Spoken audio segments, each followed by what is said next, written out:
Si tu m'as trompé, que moi, ta femme, j'ai appris ça, ou bien j'ai vu dans le téléphone, ou bien j'ai eu des preuves, des soupçons, et puis je t'ai attrapé là. C'est pas que je t'ai attrapé, mais la fille. Hein. Mais comme j'ai vu dans le téléphone là, toi maintenant, comme je t'ai chauffé, tu vas finir par avouer. Ça là, je peux te pardonner. Ça va dépendre de comment tu as mis demander pardon là. Peut-être tu vas beaucoup saigner. Tu vas vraiment saigner. Mais ça va dépendre de comment tu entends me demander le pardon là. Et puis on reste ensemble. Mais sinon, infidélité où tu m'as rabaissé, tu m'as diminué, tu m'as humilié devant une petite. Jusqu'à me regarder droit dans les yeux, moi, ton épouse, pour dire que tu ne m'aimes plus, c'est la petite que tu aimes. Tu me laisses jusqu'à quand tu t'en vas vivre avec la petite. Et même quand tu vivais avec la petite, là même là, tu ne me calculais pas. Tu faisais même comme si même je n'avais jamais été ta femme. Tellement que tu voulais me montrer que tu es dans une nouvelle relation, tu es très heureux. Aujourd'hui, tu as revenu me demander pardon. Jeanne Coco.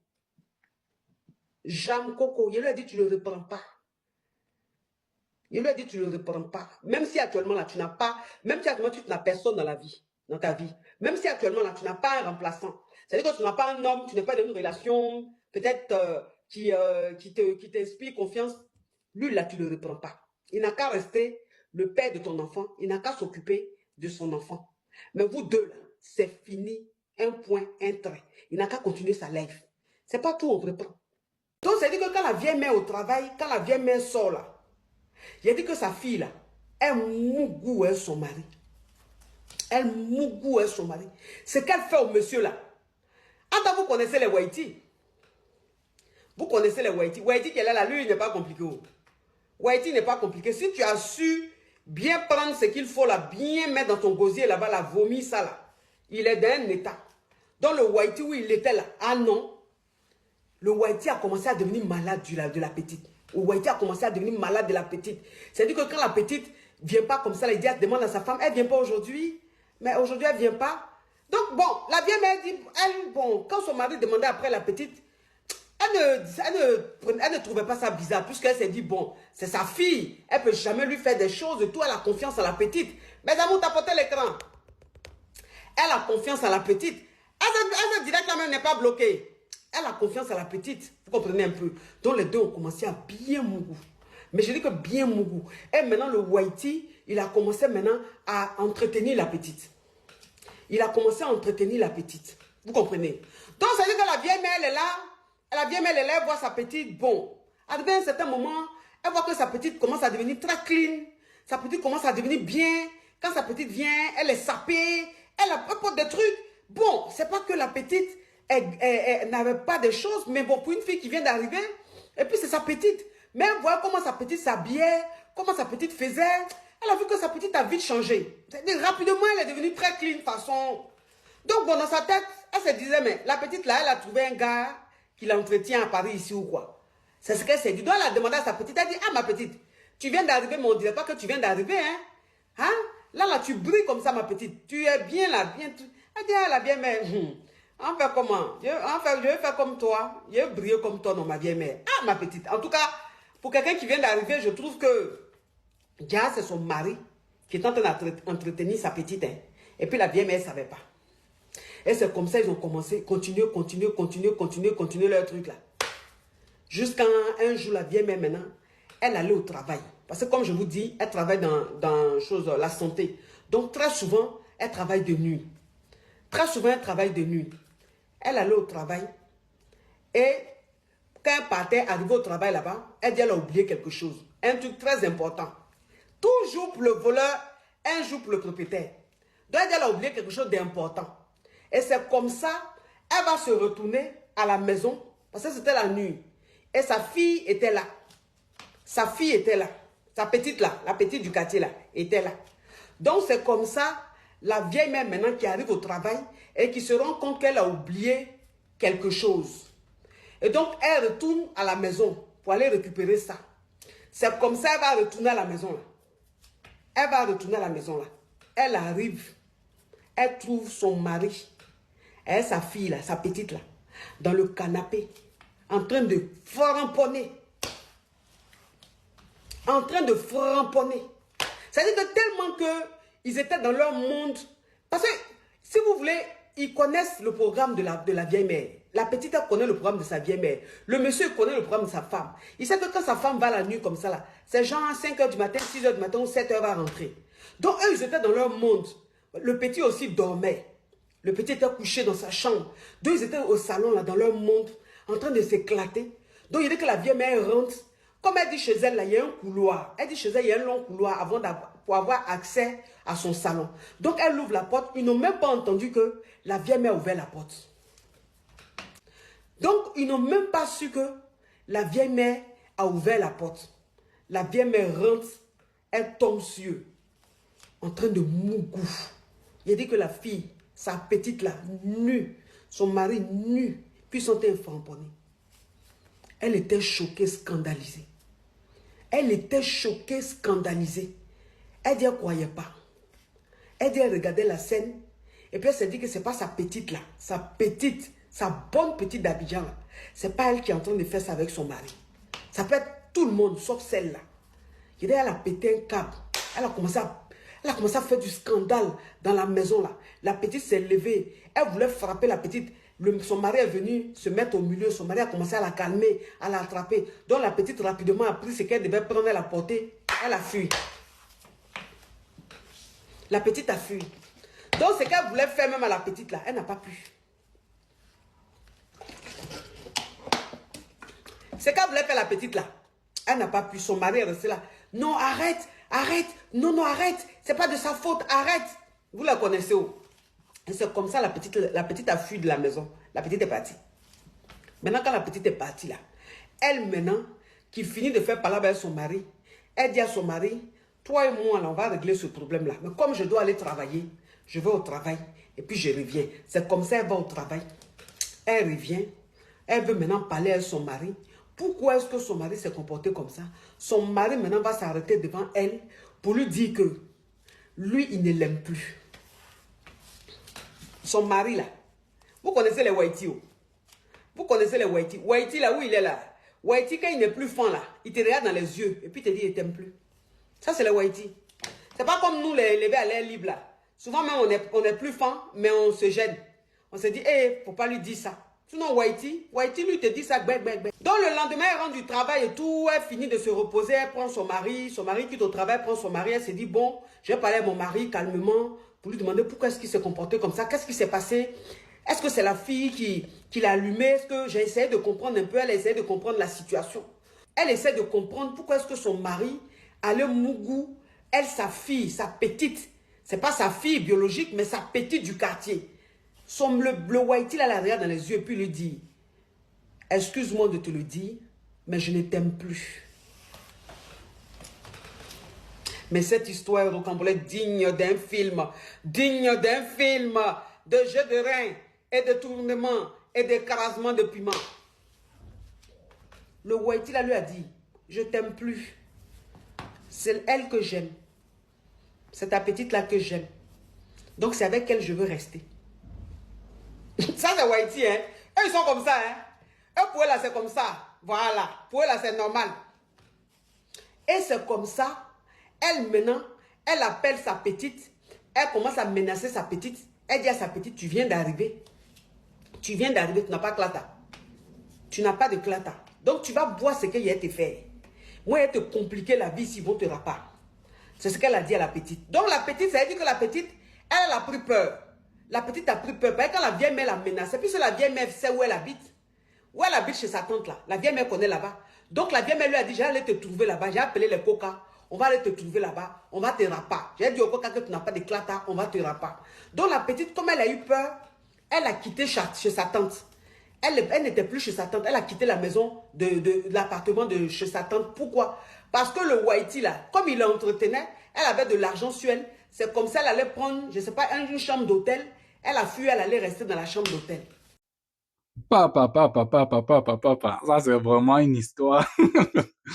Ça, c'est vraiment une histoire terrible, hein. Ah, ça. Une histoire de film. Il y en a. Ah, ça. Mais les Whitey, là, ils ont vraiment... Ils ont le cœur, hein. Ils ne mâchent pas les mots. Ouais, bon, ils te disent ça là, piang. Tu écoutes, tu n'écoutes pas, c'est ton problème. Il a passé sur ça. Ah, ça. Non. Le Whitey, là, il a le cœur. Il a le cœur, papa. Moi, là, je ne peux pas dire des trucs comme ça pareil. Hein. Je ne peux pas. Je n'ai pas le cœur, là, mon frère. Il te dit ça, là. Il ne mâche pas les mots, quoi. Il te dit, il ne t'aime plus. Il a passé à autre chose. Ah, ça. Mais bref, quand si tu essayes de te mettre à la place de la femme en question, avec toutes les émotions qu'elle a vécues là, mon frère, toutes ces années passées, toutes ces années. Tu passes toutes ces années avec quelqu'un et tout, et tout, et tout, et tout. Mais les histoires que peut-être ton mari forme avec une petite, peut-être, comme c'est dans le cas, là, dans le cas de cette histoire, une petite du quartier là. Bon, ce sont souvent les histoires que tu peux voir avant même que ça arrive. Quand il voyait que non, la petite là, elle était à pimpante, pardon, elle s'habillait très bien. Étant donné elle est arrivée en Bengale il n'y a pas de cela longtemps. Ça devait être un signe. Ça devait déjà être un signe. Donc, tu devais te dire, hey, hey. Donc, tu devais ouvrir les yeux. C'était directement un signe. Mais bref, peut-être il était à trop tard, elle avait sûrement peut-être le numéro du monsieur, que même si tu la mets dehors, le monsieur aurait son numéro, il pouvait l'appeler et aller gérer les trucs à l'hôtel. Et là, ça devait même encore faire même peut-être des années avant qu'elle ne découvre. Des années. Bien même, elle ne découvrait jamais cela. Mais bref, ce sont les trucs qui se passent ici dehors. Donc, presque tout, dans beaucoup de mariages ou bien dans beaucoup de couples, de relations, ce sont les histoires qui se passent, mais pas dans tout, mais dans beaucoup. Ouais, un peu non. Ce sont les trucs qui se passent, mais ça, c'est le Whitey là, il a vraiment le cœur. Hein. Il a le cœur, papa. Il dit ça la cache. Mon frère, où tu vas là, non? Je ne t'aime plus. Papa. Papa. Tu dis ça cache. Tu restes comme ça là, tu dis, bah, what? Non, non. À mon cas, c'est là, moi, je ne pense pas que j'aurais, j'aurais le courage de dire ça, hein. Mais bref, il y aurait des occasions, je pense bien que dans ma tête là, il y aurait des occasions dans lesquelles je pourrais regarder une femme, peut-être la mère de mes enfants, lui dire cache. Non, tu vois là, il ne t'aime plus. Peut-être dans la tromperie, oui. Je pourrais, hey, je pourrais pas supporter cela. Tu dis, oh, ramasse tes affaires, tu dégages. Mais dans son cas, c'est là, mon frère, le gars te trompe. Tu rentres, tu as oublié tes clés ou bien tu as oublié tes affaires, tu reviens à la maison, tu le trouves en plein acte. Non, regardons un peu la vidéo, tu le trouves en plein acte. En plein acte. En train de framponner. Et là, tu dis, mince, tu voulais seulement qu'il a un appétit, mais là, tu ne peux pas. Tu dis seulement, ok, il va aller travailler, on va gérer cette affaire autour. Il faudra calmer les esprits. Yeah, non? Faudra calmer les esprits. Parce que dans l'état où je suis là, mon frère, il y a des trucs qui peuvent se passer. Ouais, bon. Par rapport au travail, on calme d'abord les esprits. Mais bref, c'est même pas, hein. Dans mon cas, mon frère, tu peux au travail avec toutes ces affaires qui est dans ta tête là, tu vas pouvoir vraiment même travailler. Tu vas penser seulement à cette affaire-là chaque minute, chaque seconde. C'est même pas si tu veux être même très performant au travail là. Mais bref, c'est ce qu'elle a préféré, c'est ce qu'elle a préféré, hein. Alors qu'on calme les esprits, faut pas faire quelque chose que tu vas regretter. Qui est un peu non. Faut pas faire un truc là, pam, tu regrettes. Bref, go travailler, calme d'abord les esprits. Dis qu'on va gérer ça après. N'a qu'elle rentre, elle dit, Wombo. Wombo. Le gars lui dit, ça cache. Que tu vois là, non. C'est mieux que tu ramasses tes affaires parce qu'il ne t'aime plus, hein. S'il faut faire la période de divorce, là, il faut se engager ça là. Parce que c'est mauvais. Tu es un peu, non? C'est mauvais. Hey! Voilà ça, c'est mauvais. C'est mauvais. Ah. Non, non. Dans mon avis, moi, je vois que cet homme-là, il a tout foiré, hein. Tout foiré. C'est pas, hein. Parce que aussi, quand une femme comme ça, elle te trompe, elle sait bien que tu es marié ou bien que tu es en relation et après, elle sait tout cela, mais elle essaie toujours de flamboyer en espérant soit avoir de l'argent ou peut-être en espérant voler le mariage et que tu divorces ta femme pour l'épouser. Mais qu'est-ce que tu penses vraiment? Si cet homme-là vraiment veut laisser son mariage juste pour t'épouser, soit c'est peut-être parce que tu le gères bien, tu gères bien au lit. Et même si tu gères bien au lit, ça veut dire que, à la lutte, quand tu vas aussi ne pas pouvoir gérer au lit, peut-être tu es enceinte ou je sais pas trop quoi, là, il va aussi te tromper. Tu vois un peu, non? Donc, la retourne. Si c'est parce que tu es très belle et tu gères bien au lit, c'est la raison pour laquelle il va laisser sa relation ou bien son mariage pour toi, qu'est-ce qui va se passer quand tu seras enceinte? Mais qu'est-ce qui va se passer quand, si par exemple, un mois ou bien un an plus tard, boum, tu es dans un accident où tu ne peux plus vraiment gérer au lit comme tu le faisais avant. Tu vois un peu, non? Qu'est-ce qui va se passer? Il va aussi te mettre à la porte. Il va te mettre à la porte, petite. Tu vas lire là. Non, tu vas lire là. Comment on dit ça? Tu vas lire là. Bref, il faut souvent penser, vraiment penser que non, je m'engage dans cette relation-ci-là. Le mec, si là, il est marié, il m'engage, mais il est marié. Et si vraiment il est sa femme, et si, le grand si là, c'est un si même que dans la majeure partie du temps même, il ne va même pas souvent laisser sa femme, mais comme c'est dans l'histoire, si c'est un blanc, pas. Les blancs là, ils s'en foutent, hein. Ils s'en foutent. C'est comme, ils s'en foutent, hein. Il gère d'abord ses émotions 1, 4, 2. S'en fout. Bref, bref, ça c'est l'histoire de Coach Amanchi. Dites-moi ce que vous en pensez. Dites-moi, dites-moi vraiment. J'entends vraiment vos idées, vos préoccupations à propos de cette histoire-ci là, parce que ça c'est vraiment terrible, hein. Les blancs là sont vraiment terribles. Ah, ça. Je ne t'aime plus. Euh, non, quand tu te mets vraiment à la place de la femme, là, elle devrait être dévastée. Dévastée, papa.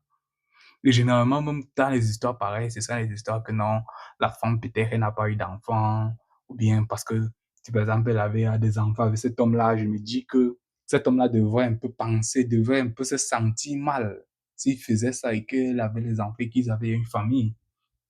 Mais dans cette histoire-ci, là, dans ce genre d'histoire, la majeure partie du temps, c'est une femme peut-être qui n'a pas eu d'enfant et tout. Ce qui les tient seulement entre eux, entre l'homme et cette femme-là, c'est le mariage. Parce qu'ils ont décidé de se marier et tout et tout. Maintenant, ils trouvent une femme bien jeune et tout et tout. Et là encore pimpante et elle assure vraiment le piment est bon, tu veux quoi? Tu veux quoi, mon frère? Le piment est bon. Bon, dites-moi ce que vous en pensez dans les commentaires. Est-ce que vous aimez l'histoire? Et dites-moi bref ce que vous en pensez en commentaire. Si vous aimez la vidéo, likez, partagez. On se retrouve à la prochaine. OK? Ciao, ciao.